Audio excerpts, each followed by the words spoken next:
a la que considero, se lo he dicho personalmente, se lo digo aquí en Sin Censura una y otra vez, a la mejor periodista de nuestro país, periodista de investigación, corresponsal de la revista Contralínea, gran amiga a la que saludo con mucho cariño, con mucho respeto, con mucha admiración, la querida Nancy Flores. ¿Cómo estás, Nancy? Te saludo con mucho gusto. Buenos días, buenas tardes. Hola Vicente, buenas tardes. Como siempre tú con tus presentaciones, muchísimas gracias. Te va a salir caro. Un día de estos voy a empezar a cobrar Es por lo estas que estaba, presentaciones.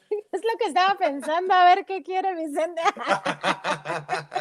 Oye, me dio mucho gusto saludarte el otro día ahí en Palacio Nacional.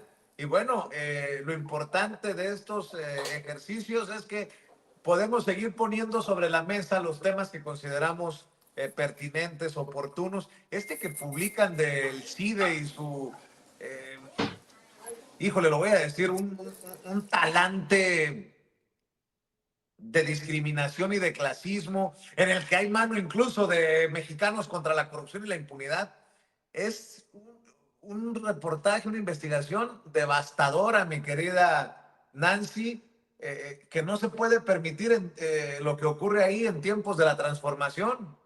Sí, fíjate Vicente que es muy interesante ir viendo cómo se fue configurando esta derechización en las instituciones de educación pública, porque no solo es la UNAM, en el caso del CIDE también ocurrió esta colonización del pensamiento y es justo de lo que va este texto, pero también se debería de hacer un trabajo, y yo creo que lo vamos a hacer muy pronto, de lo que ha pasado en la UAM.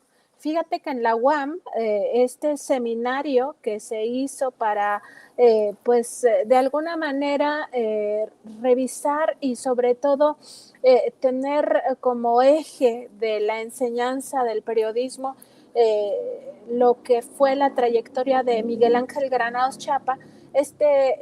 Seminario de Granados Chapa, así se llama, de hecho, pues fue entregado a Latinus, o sea, un representante de Latinus es el que estaba o está todavía al frente de ese seminario. Y esto pasa en las universidades públicas, o sea, uno podría pensar, no, pues es que están con la teoría de la conspiración. No, fíjate que hay muchísimas evidencias. Y en el caso del CIDE, la revisión que estamos haciendo fue a propósito de este desencuentro, o más bien esta eh, señal discriminatoria que lanzó el representante del Banco de México ante el Consejo del CIDE, pues para decir que no se contrataran a ningún egresado de universidades públicas mexicanas y que se privilegiara un perfil que venga del extranjero. Pero no del extranjero de cualquier universidad, ¿no? Porque claro, hay muchísimas tipos de enseñanza en el planeta, ¿no? Sino específicamente de instituciones, sobre todo estadounidenses, con este pensamiento norteamericano de creer que la democracia solo ocurre en el neoliberalismo y que si un gobierno se aparta del modelo neoliberal, entonces ya no es democrático, y cosas así como que las libertades solamente se pueden presentar en este modelo económico o desarrollar dentro de este modelo económico neoliberal y del capitalismo salvaje. Entonces, bueno, nos dimos a la tarea de ver justamente estos perfiles, consultamos a algunos investigadores del CIDE, que ya tienen otro perfil, y lo que encontramos es que sí, esta derechización del pensamiento se fue enquistando en el CIDE y recuperamos todo lo que tiene que ver con pues ya una de las señales más obvias de que el CIDE se entregó a los intereses de la oligarquía, que es estos convenios que estamos viendo en pantalla, donde aparece la relación directa con Claudio X González Guajardo, con la propia María Amparo Casar Pérez, en una sociedad para que centro de enseñanza pública privilegiara el pensamiento oligarca. ¿Y por qué lo decimos? Bueno, porque se firmaron 7 convenios, 5 de los cuales fueron firmados directamente por el empresario accionista de Kimberly Clark con esta institución, el CIDE, para supuestamente desarrollar un diplomado de periodismo de investigación. ¿Qué pasa con este tipo de colonización del pensamiento? ¿Cómo podemos nosotros observar que existe esta colonización del pensamiento? Bueno, en el caso del periodismo es muy, digamos, observable esta circunstancia porque el periodismo de investigación, que tiene 3 características de las que ya hemos hablado en otros momentos, estas características no se pueden sustraer de la profesión. O sea, si no tienes esas características, no haces periodismo de investigación. Y son primero que el periodista elige su tema, que no depende de sus jefes, de los dueños de la corporación mediática para la que trabaja, no depende del jefe de información, del editor, de las fuentes informativas, de algún actor en posición de poder la elección del tema, sino que tú lo decides. Característica número 2, el reportaje, el trabajo final, este texto o esta investigación es producto del trabajo del periodista. ¿Esto qué significa? Bueno, que si bien hay muchos buenos temas, exclusivas, que dependen del trabajo de alguien más, por ejemplo, ahora que se presenta este informe de las armas, si tu eje es ese informe, pues entonces no es periodismo de investigación, por mucho que consultes a más fuentes informativas, ¿no? El trabajo del periodismo de investigación es enteramente del periodista. Los resultados, el conocimiento que se obtiene es a través de este trabajo con metodología, con técnicas, con herramientas del periodismo de investigación. Y la tercera característica, que es la que más nos va a importar para entender la colonización del pensamiento, es justamente que el periodista descubre algo que alguien, un grupo o una persona en posición de poder institucional o fáctico busca ocultar. ¿Y qué es el poder fáctico? Porque aquí podrían pensar, bueno, es que Mexicanos contra la Corrupción e Impunidad sí hace periodismo porque investiga al gobierno. No se ciñe el periodismo de investigación a investigar al gobierno. Investigas a todos los actores en posición de poder, incluido el propio Claudio X González Guajardo, incluida la propia María Amparo Casar, que tienen posiciones de poder. Y ese es el poder fáctico, particularmente el caso del poder empresarial, del sector económico que estaba acostumbrado a gobernar en este país, es uno de los ejes del periodismo de investigación. ¿Por qué? Porque el sector económico daña a los pueblos, sus acciones dañan a los pueblos. Cuando no quieren pagar salarios justos, están dañando al sector laboral y eso es una línea de investigación para el periodista investigador.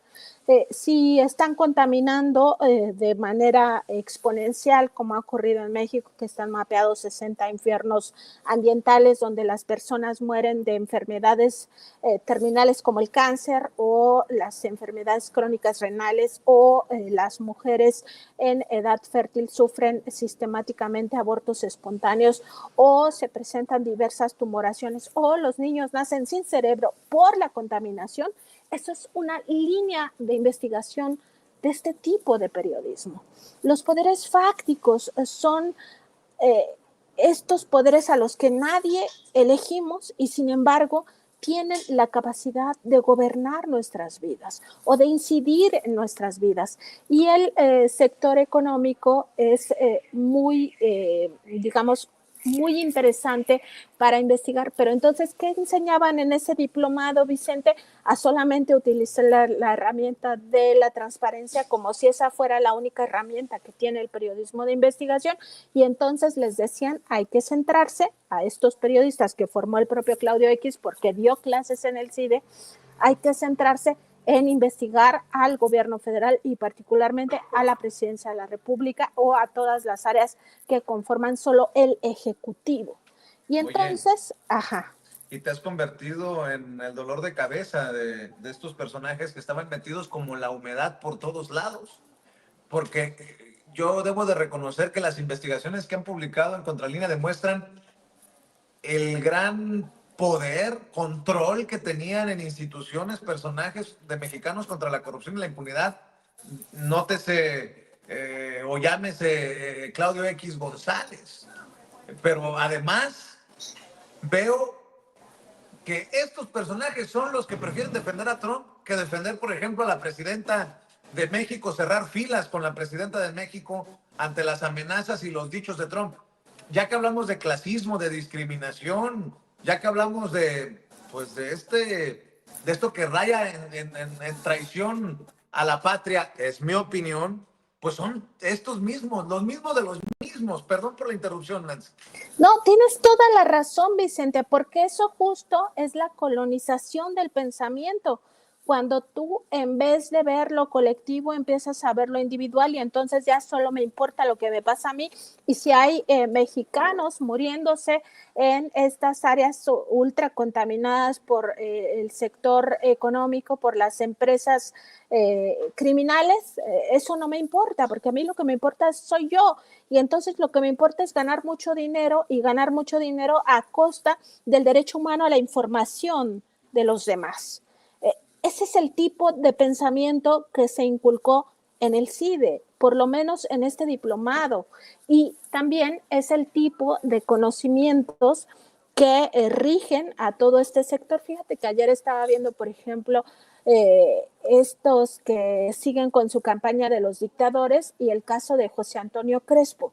Este tipo de colonización del pensamiento es lo que los lleva a decir que ahora no hay democracia y hay una dictadura, cuando a todas luces la democracia no solamente se refleja en que los mexicanos salimos el 2 de junio, sino en que ahora vamos a elegir a nuestras, por primera vez, a nuestros jueces, magistrados y ministros, que también se ha democratizado el presupuesto público, no solo porque ahora se está llamando a discutir el Plan Nacional de Desarrollo, sino también porque, por ejemplo, esos programas de la escuela es nuestra, la clínica es nuestra, le dan el presupuesto directamente a las personas para que ellas ejecuten las obras. Esto es una democratización que no habíamos vivido nunca.